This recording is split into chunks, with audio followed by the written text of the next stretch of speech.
नमस्कार, मैं द्वितीय वर्ष की छात्र हैं। आप सभी का स्वागत करती हूँ। आज हम रीतिकालीन कवि केशवदास की रामचंद्रिका के बारे में कुछ जानकारी लेंगे। हाँ, रामचंद्रिका के बारे में केशवदास की प्रसिद्ध कृति जिसके कारण से वे कवि साहित्य आकाश में हमेशा अमर रहेंगे।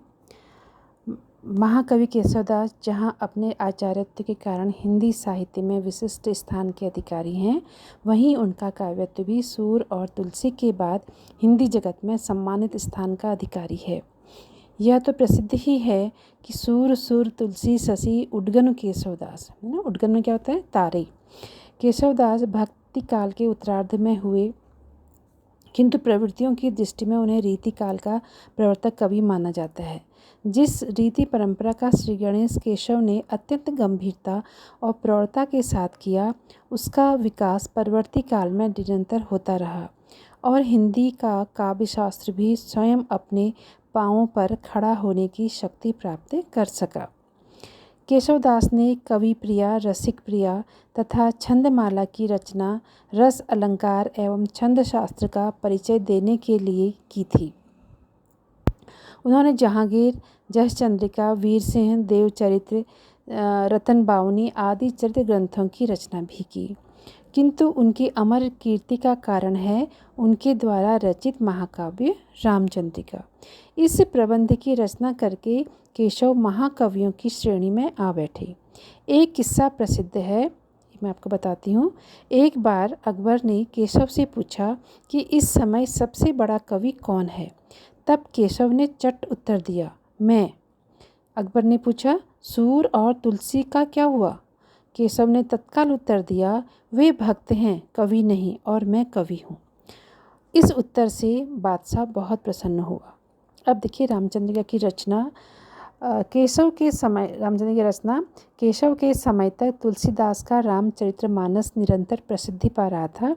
केशव ने भी उससे प्रभावित होकर रामचंद्रिका की रचना कर डाली। एक बात यह भी प्रसिद्ध है कि जहांगीर के दरबार में चुनौती स्वीकार करके केशव ने केवल 14 घंटे में रामचंद्रिका की रचना की थी, किंतु इसके विशाल आकार को देखते हुए इतने कम समय में इसकी रचना करना असंभव दिखाई देता है। जो भी हो, केशव ने तुलसी की स्पर्धा में रामचंद्रिका की रचना की थी। तुलसीदास का मानस उनके लिए प्रेरणा का स्रोत हो सकता है, किंतु किसी भी क्षेत्र में वे उनके पिछलग्गू नहीं थे। महाकाव्यत्व, कथा प्रसार, भाषा शैली, छंद योजना, वर्णन, संवाद, चरित्र चित्रण आदि सभी क्षेत्रों में रामचंद्रिका मानस से बहुत कुछ अपना अलग अस्तित्व रखती है। यह भी कहा जाता है कि एक बार केशव को प्रेत बाधा हो गई। तब तुलसीदास ने उन्हें रामचंद्रिका का पाठ करने की सलाह दी। उसी से उनकी प्रेत बाधा दूर हो गई। हो सकता है रामचंद्रिका का महत्व बढ़ाने के लिए ये कहानियाँ प्रचलित की गई हों। अब रामचंद्रिका की कथा में क्या है आपको बताता हूँ थोड़ा सा। रामचंद्रिका में भगवान राम की कथा, प्रसन्न राघव, हनुमान की कथा है, और गणेश सरस्वती राम की वंदना के बाद कथा प्रारंभ होती है। राम का चरित्र, जनकपुर प्रसंग है। धनुष यज्ञ के बाद लौटती हुई बारात को परशुराम मिलते हैं तथा लक्ष्मण परशुराम संवाद होते हैं। फिर वनवास, ग्रामवासियों की सहानुभूति, चित्रकूट में भरत मिलाप, पंचवटी प्रसंग, सीता हरण, सुग्रीव मित्रता, सीता हनुमान संवाद, लंका दहन के प्रसंग हैं। इसके आगे राम रावण युद्ध के प्रसिद्ध आयाम, लक्ष्मण शक्ति, अंगद रावण संवाद आदि भी नई भाव भंगिमाओं के साथ में चित्रित किए गए हैं। रावण पर विजय पाकर अयोध्या में राम का राज तिलक तथा राम राज्य वर्णन के प्रसंग भी हैं। अंत में सीता वनवास और लव कुश की वीरता के दृश्य हैं। इस प्रकार समस्त रामकथा केशव की रामचंद्रिका में संस्कृत साहित्य में उपलब्ध रामकथाओं की समन्वित छाया में प्रस्तुत की गई है। महाकाव्यत्व, रामचंद्रिका को महाकाव्य कहा जाता है। तो इसके देखिए, रामचंद्रिका एक कथा काव्य है जिसमें महाकाव्य की सी व्यापकता विशालता है। फिर भी अभी तक विद्वानों में इसका महाकाव्यत्व की दृष्टि से देखना संदेहास्पद है। रामचंद्रिका को महाकाव्य की कसौटी पर कसने से ये संदेह दूर हो जाते हैं। सचमुच रामचंद्रिका केशव की मौलिक प्रतिभा से रचा गया एक उत्तम महाकाव्य है। महाकाव्य के लिए जिन तत्वों का होना आवश्यक बताया जाता है वे सभी तत्व इस ग्रंथ रत्न में शामिल विद्यमान हैं। सर्वप्रथम ग्रंथ का शुभारंभ मंगलाचरण से है, जिसमें गणेश, सरस्वती, शिव, राम आदि देवताओं की स्तुतियाँ की गई हैं। इस काव्य में भगवान राम के लोक प्रसिद्ध चरित्र का उद्घाटन किया गया है। भगवान राम भारतीय जीवन और संस्कृति, इतिहास, पुराण, धर्म आदि सभी अंगों के आधार स्तंभ भी हैं। उनके चरित्र में राम तुम्हारा चरित्र स्वयं ही काव्य है।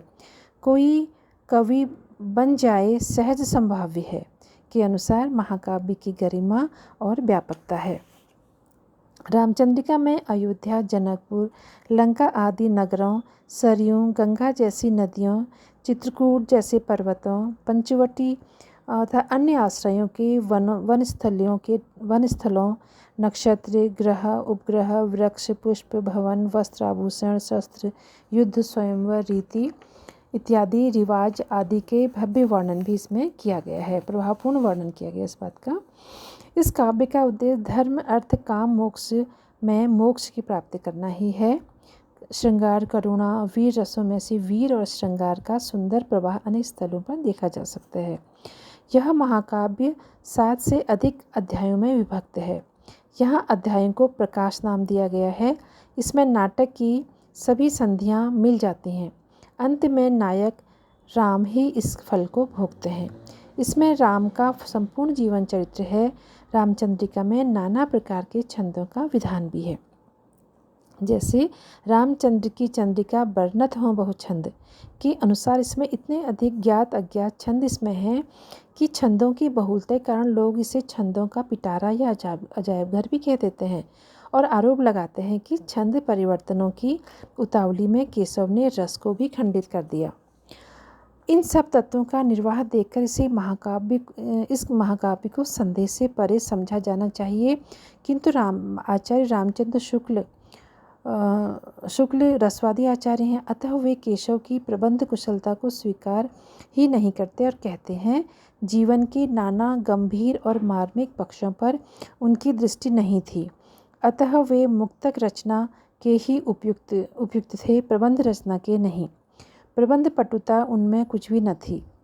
उन्हें एक बड़ा प्रबंध काव्य भी लिखने की इच्छा हुई और उन्होंने उसके लिए राम की कथा ले ली।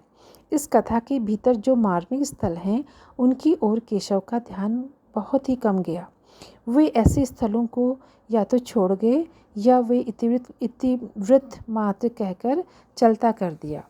अब देखिए रामचंद्रिका का भाव पक्ष क्या है।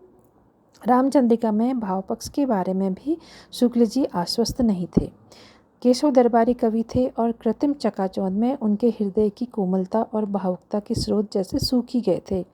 किंतु केशव में जन्मजात काव्य प्रतिभा भी कम न थी। वे एक ओर आचार्य थे तो दूसरी ओर तुलसी की श्रेणी में स्थापित होने वाले कवि भी थे। उनका पांडित्य यद्यपि उनकी काव्य प्रतिभा के उनका जो पांडित्य था उनमें वह काव्य प्रतिभा के प्रकट होने में अनेक स्थानों पर बाधक बना, फिर भी उनका काव्य सौंदर्य रामचंद्रिका में अपनी मोहक छवि से सहृदयों को प्रभावित करता है। रामचंद्रिका में श्रृंगार, वीर, करुणा, अद्भुत, रौद्र और शांत रस के दर्शन होते हैं। श्रृंगार के संयोग और वियोग दोनों पक्षों का भावात्मक उद्घाटन इस ग्रंथ में है। सीता के सौंदर्य का वर्णन है, यद्यपि वो अलंकारिक है किंतु श्रृंगार की दृष्टि से अति सुंदर है। जैसे देखे मुख भावे अन देखे कमल चंद ताते मुख मुखें सखी कमलो न चंदरी। इस प्रकार से वियोग रस का वर्णन भी किया गया, जिस पर उसमें सीता जो है निरअवलंब विवश और दीनहीन दशा को प्रकट करती है। जैसे देखो, धरे एक बेनी मिली मैली सारी, मृणाली मनोपंक तैं काड़ी डारी, सदा राम नामे रटें दीन बानी, चहुँ ओर है राक्षसी दुखदानी। राम के प्रति अनुराग वियोगावस्था में प्रलाप के रूप में प्रकट होता है। हनुमान द्वारा डाली गई मुद्रिका से वह कुछ कहती है। श्रीपुर में वन मध्य हों तू मग करी अनीति, कहीं समुद्री अब तियन की, को करी हैं प्रतीति। वीर रस के चित्रण में शौर्य, दर्प, शस्त्र संचालन, अदम्यता, पराक्रम, साहस आदि चुनौतियों का सशक्त ढंग से उद्घाटन केशवदास ने किया है। यद्यपि उन्होंने सभी रसों का प्रकाशन रसोद्रेक की सीमा तक करने की कोशिश की है, किंतु मार्मिक स्थलों की पहचान के अभाव के कारण उनमें उनके भाव पक्ष में अनेक दोष भी हैं। जब राम वन को जा रहे हैं तब ग्रामवासियों ने उनसे कहा, किधों मुनि साप हत, किधों बाल दोषरत, किधों को ठग हों।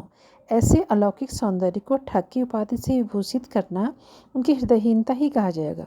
इस प्रकार बासर की संपत्ति उलूक ज्यों चितवत में राम की महानता और लोक प्रसिद्ध चरित्र का भी केशव ने ध्यान नहीं रखा। वर्णन प्रधान काव्य इनका है। रामचंद्रिका एक वर्णन प्रधान महाकाव्य है, जिसमें प्रकृति वर्णन को भी वस्तु वर्णन की श्रेणी में ही रखा जा सकता है। प्रकृति वर्णन में केशव ने उपमानों का अनुचित चुनाव करके उसे हास्यास्पद कर दिया है। प्रभात काल के सूर्य के लिए यह उपमान कितना विभत्स हो सकता है। देखिए, कै श्रोणित कलित कपाल यह, किल कपालिक काल को, यह ललित लाप कपाल कैधों, लखत दिग भामिनी के भाल को। इनका प्रकृति वर्णन शास्त्रीय ज्ञान के कारण अटपटा और दुर्बोध हो गया। पांडव, अर्जुन, भीम का नाम काल विरोधी भाव का द्योतक है, किंतु केशव के ज्ञान क्षेत्र में ये नाम किन्हीं पेड़ों के हैं। रामचंद्रिका अन्य अनेक वर्णनों से भरी पड़ी है। केशव राज दरबारों में रहते थे। रामचंद्रिका के राज दरबार वर्णन अत्यंत भव्य और विस्तृत हैं। अयोध्या वर्णन, जनकपुरी वर्णन, लंकापुरी वर्णन, युद्ध वर्णन, वेशभूषा आदि जो वर्णन है वो रामचंद्रिका में भरे पड़े हैं। संवाद सौष्ठव भी बहुत अच्छा है, इसमें बड़ी कुशल है। रामचंद्रिका में संवाद सौष्ठव अत्यंत कुशलता से की गई है। उसमें प्रश्न और उत्तर में संक्षिप्तता, अर्थ प्रसार की क्षमता भी है। अनेक ऐसे स्थल हैं जहां संवादों की सुंदर योजना की गई है। लक्ष्मण परशुराम संवाद, भरत कौशल्या संवाद, राम भरत संवाद, हनुमान रावण संवाद, अंगद रावण संवाद इत्यादि। तो इसमें बहुत ही नाटकीयता, संक्षिप्तता और संप्रेषणीयता भी है। जैसे रे कपि कौन तू, अक्ष को घातक दूत बलि रघुनंदन जू को रघुनंदन रे, त्रिसरा खर दूषण भूषण को, सागर कैसे तरियो, जस गोपद काज कहा, सिर चोर ही देखो, कैसे बधाए, जू सुंदरी तेरी छुई दृग सोबत पादप लेखो। है ना। कलागत विशेषताएं।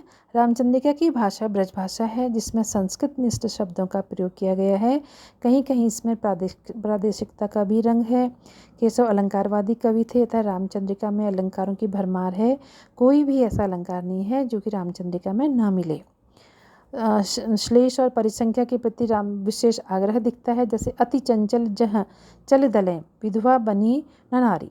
अब रामचंद्रिका में प्राय वे छंद मिल जाते हैं जो काव्य शास्त्र में वर्णित हैं। कई विद्वान रामचंद्रिका को छंदों का अजायब घर भी कह देते हैं। बहुत कुछ छंदों को निरंतर दोबारा प्रयुक्त किया गया है। केशव ने रामचंद्रिका में अपने पांडित्य का खूब प्रदर्शन किया है। उन्हें आयुर्वेद, रसायन, ज्योतिष, पुराण, व्याकरण आदि कई ग्रंथों का ज्ञान था और इन सभी चीज़ों का आश्चर्यजनक जानकारी हमें रामचंद्रिका में प्राप्त हो जाती है। धन्यवाद।